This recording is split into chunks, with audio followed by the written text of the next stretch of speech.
आज के डेट में जो माहौल चल रहा है ना, वो इस ढंग से अपन कह सकते हैं कि कांग्रेस ने रिपीट करने का पूरा प्रयास बना गया है और बीजेपी अपने हिसाब से लग रही है। बाकी वास्तविकता ये है, जब तक चुनाव के टिकट नहीं डिक्लेयर हो जाएंगे तब तक कोई कुछ कहना समझ नहीं। विश्लेषण करता है और वोटर से ज़्यादा बेहतर कोई नहीं समझता, इसीलिए तो पार्टियां सर्वे पे सर्वे करा रही हैं ताकि कोई ऐसी चूक नहीं हो जाए। एक भी विधानसभा क्षेत्र में एक भी सीट से अगर गलत प्रत्याशी का चयन हो गया तो तय मानिए कि उस पार्टी की सरकार भी जा सकती है। कुछ लोग ये भी कहते हैं कि हम सेंटर में मोदी की बात करते हैं, लेकिन स्टेट के चुनाव में हम वहाँ के पॉलिटिकल पार्टियों को ज़्यादा देखते हैं। दोनों ही पार्टियां अंदरूनी कलह से बचने के लिए अपने जो राष्ट्रीय नेतृत्व है उनको आगे करना चाह रही है। चाहे कांग्रेस राहुल गांधी, सोनिया गांधी, खड़गे या जो उनके अन्य नेता हैं उनको आगे लाना चाह रही है। बीजेपी मोदी या अमित शाह या मौजूदा जो विधायक हैं उनसे जनता 90% तक उब चुकी है और उन्हें घर बिठाने का मन बना चुकी है और इस बार यह होकर रहेगा। राजस्थान में विधानसभा चुनाव की हलचल लगातार तेज हो रही है, तो आज हमारे साथ मौजूद हैं बुद्धिमान वर्ग पत्रकार साथी जो लगातार इस चुनाव को नजदीक से देख रहे हैं, चुनाव की कवरेज कर रहे हैं। ऐसे में अलवर की 11 विधानसभा सीटों पर क्या इस समय हालात हैं, किस तरह के मतदाता चुनाव मैदान में उतरने वाले हैं, लोगों की क्या डिमांड है, कितना काम हुआ और आने वाले समय में किसका पलड़ा भारी है, सीधा हम बात करते हैं। सर, राजस्थान में विधानसभा चुनाव की हलचल तेज है, जल्द ही सूचियां भी जारी होगी उम्मीदवारों की। क्या लगता है इस बार किस तरह का चुनावी गणित रहने वाला है? आज के डेट में जो माहौल चल रहा है ना, वो इस ढंग से अपन कह सकते हैं कि कांग्रेस ने रिपीट करने का पूरा प्रयास बना गया है और बीजेपी अपने हिसाब से लग रही है। बाकी वास्तविकता ये है, जब तक चुनाव के टिकट नहीं डिक्लेयर हो जाएंगे तब तक कोई कुछ कहना समझ नहीं। राजस्थान में चेहरा बहुत मायने रखता है। वसुंधरा राजे को शुरुआती दौर में मुख्यमंत्री का चेहरा घोषित नहीं किया गया, मोदी का चेहरा है। ऐसे में भाजपा के लिए कितनी ये चुनौतीपूर्ण रहेगा? साथ ही जो कांग्रेस सरकार है उसमें भी आपसी विवाद हैं, चाहे वो सचिन पायलट गहलोत के बीच हो, और सरकार जो नई नई योजनाएं शुरू कर रही हैं, इसका कितना फ़ायदा मिलेगा? नहीं, फ़ायदा तो कुछ नहीं मिलेगा। फ़ायदा क्या मिलेगा? फ़ायदा तो यही है कि जो सरकार जो रिपीट करने के प्रयास कर रही है वो उधर दोनों में झगड़ा है, इधर भी झगड़ा है, दोनों पार्टियों में झगड़ा है। लेकिन वास्तविकता ये है कि मोदी के नाम पर चुनाव लड़ा जा रहा है और मोदी के नाम पर वोट भी मिलेंगे। मोदी के नाम पे चुनाव लड़ा जा रहा है। क्या स्थिति है प्रदेश की? अगर बात करें 11 सीटों के अलावा आसपास की सीटों पर भी लगातार यहाँ से पूरा प्रभाव रहता है, आपके नज़रिए से क्या हालात हैं? देखिए, जो होता है ना, जो दिखता है वो तो कभी होता नहीं है। आज भी आप किसी भी एक्सपर्ट से पूछ लीजिए, राजस्थान नहीं देश के एक्सपर्ट से बात कीजिए, अगर वो दावे के साथ ये कह दे कि इस पार्टी की सरकार आ रही है या इसकी नहीं आ रही है, वो नहीं कह पाएगा। स्थितियाँ ऐसी ही हैं। अभी भी वोटर चुप बैठा हुआ है, वोटर सारी चीज़ों का विश्लेषण करता है और वोटर से ज़्यादा बेहतर कोई नहीं समझता, इसीलिए तो पार्टियां सर्वे पे सर्वे करा रही हैं ताकि कोई ऐसी चूक नहीं हो जाए। एक भी विधानसभा क्षेत्र में एक भी सीट से अगर गलत प्रत्याशी का चयन हो गया तो तय मानिए कि उस पार्टी की सरकार भी जा सकती है। इस वक्त के हालात मुझे इस नज़रिए से यही नज़र आते हैं। आपने कई विधानसभा चुनाव देखे, लोकसभा चुनाव देखे, जिस तरह की फील्ड की इस समय स्थिति है पार्टी के लिए, जैसा आपने भी कहा कि टिकट जो है वो बड़ा चुन के दिया जाएगा, उसके लिए बहुत सारी चीज़ें, सर्वे और चीज़ें देखने को मिल रही हैं।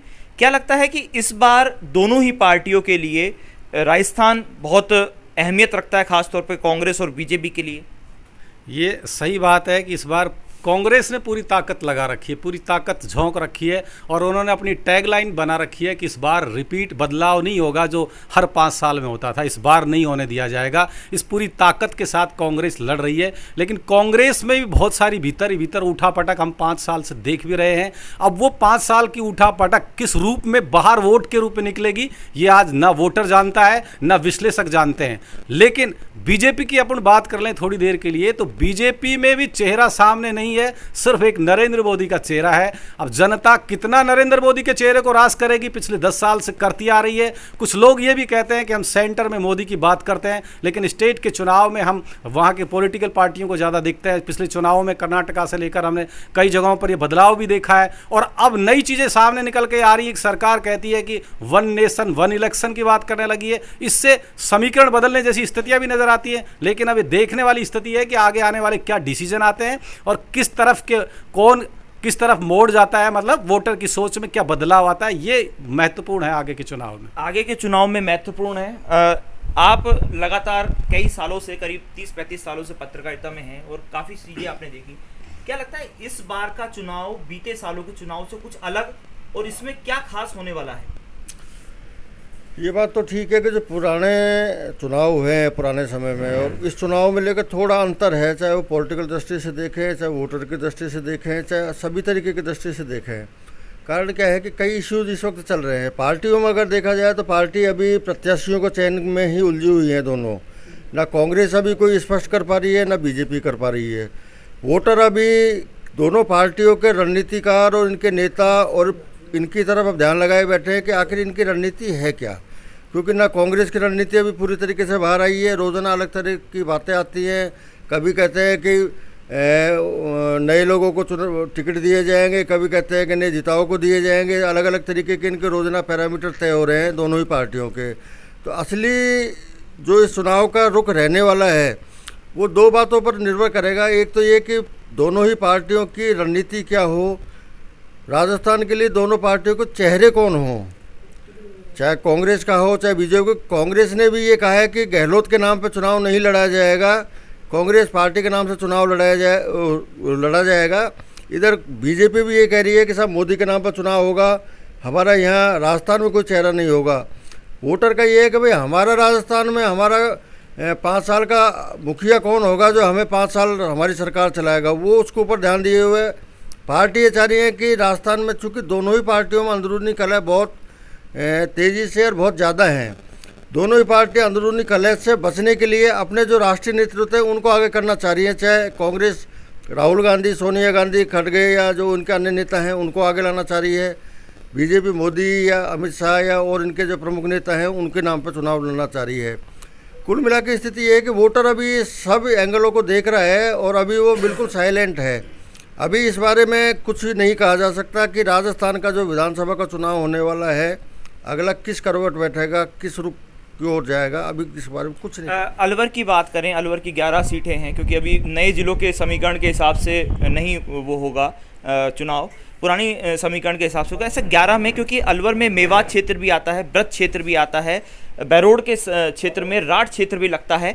ऐसे में किन चीज़ों को क्या जातीय आधार पे वोटिंग रहेगी या क्षेत्रवाद में अलग अलग कुछ मुद्दे हैं, उन मुद्दों के आधार पर लोग वोट देंगे?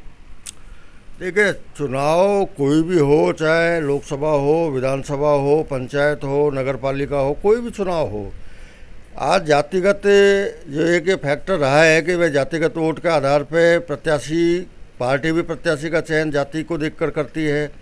तो वोटर भी अपना जो वोट देता है वो जाति को देखकर देता है कि मेरा प्रत्याशी कौन है। तो निश्चित रूप से जाति का बोलबाला तो रहने वाला है चुनाव में, इसमें तो कोई दो राय नहीं है। रही क्षेत्रवाद की, तो अलवर में ऐसा कोई बहुत ज़्यादा क्षेत्रवाद का वो नहीं है।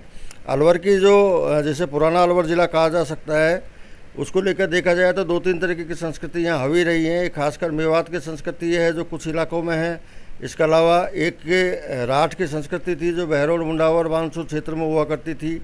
इसके अलावा एक मीणावाटी की संस्कृति हमारी है जो राजगढ़, लक्ष्मणगढ़ है, थानागाजी है, इन क्षेत्रों में है। मेवात है जो खासकर रामगढ़ है, तिजारा है, किशनगढ़ है, इन क्षेत्रों में रहा है। लेकिन इसमें भी क्या है कि लोकल चूँकि पार्टियां भी उसी हिसाब से कैंडिडेट उतारती हैं, वोटर भी उसी तरीके से वोट देता है। तो क्षेत्रवाद का तो मुद्दा इतना ज़्यादा हावी नहीं रहने का है, लेकिन हाँ ये ज़रूर है कि जातिवाद का बोलबाला तो इस चुनाव में भी रहने वाला है। जातिगत बोलबाला रहने वाला है और साथी भी हैं। चुनाव जो है वो इस बार का कुछ अलग है। केंद्र नेतृत्व भाजपा की बात करें तो उन्होंने पूरी ताकत झोंक रखी है, यात्रा निकाली जा रही है। ये यात्रा क्या परिवर्तन ला पाएगी?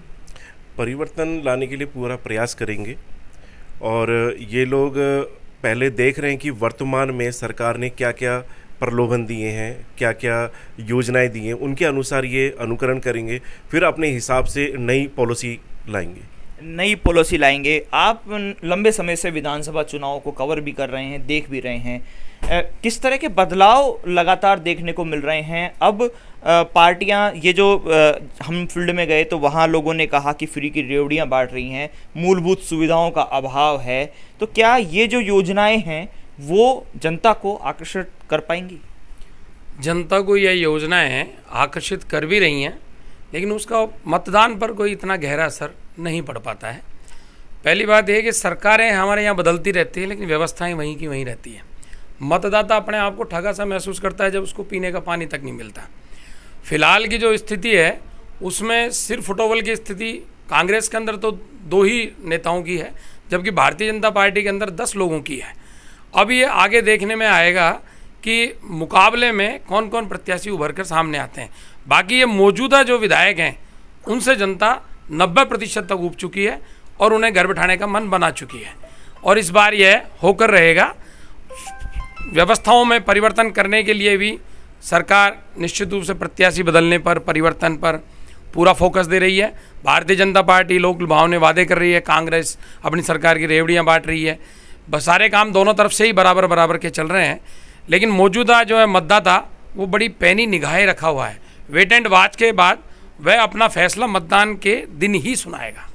बिल्कुल, मतदान के दिन ही सुनाएगा। और ये हमारे साथ थे अलवर जिले के वरिष्ठ पत्रकारों को समाज का प्रथम अंग माना गया है, स्तंभ माना गया है, क्योंकि वो सीधे तौर पर लोगों से जुड़ते हैं। और ये जो पत्रकार साथियों ने जो आप तक बातें पहुंचाई वो बातें थी जो धरातल स्तर पर असल में देखने को मिल रही हैं। और अभी निश्चित ही दोनों ही पार्टियां, क्योंकि राजस्थान की प्रमुख पार्टियां हैं, हालांकि इसके अलावा आम आदमी पार्टी भी राजस्थान में जोर आजमाइश कर रही है। बसपा की तरफ से भी पहले 6 सीटें जीती गई, तो इस बार और सीटें जीतने के लिए उम्मीदवार उतारे जा रहे हैं। लेकिन कांग्रेस और भाजपा ने पूरी ताकत झोंक दी है और कहीं ना कहीं आने वाले चुनाव का फैसला उम्मीदवार पर निर्भर रहेगा।